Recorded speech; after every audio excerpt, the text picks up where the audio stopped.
Halo rek, kuliner blusukan lagi yo rek. Ini aku kulineran nasi rawon. Tempat iki enak yo, adem gitu loh rek, banyak tanamannya. Menunya di sini ada nasi pecel, nasi rawon, mie Bangladesh, nasi goreng Aceh, wis pokoknya banyak banget tinggal pilih. Nah, iki lo sego rawon. Kalau kalian pengen makanan khas Jawa Timuran, monggo ke sini rek. Seporsi ini 38.000 yo. Paket komplit, delok entahlah dagingnya rek banyak iki, ono koyori juga. Iki kuah yo sedep rek yo. Diracik dulu ini sama sambelnya yo rek. Wis cek mantep.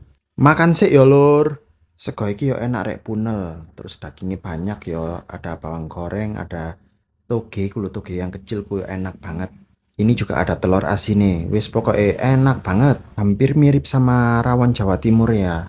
Tuh rek, menggiurkan sekali loh iki. Nasi ternyata banyak ya rek. Wis pokoknya kalau makan kesini nggak akan rugi rek. Kenyang banget kalian. Sambal iki mirip sambal bacak ya, tapi ini ada manisnya rek.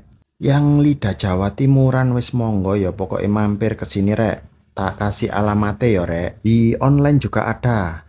Wis yo iki alamatnya.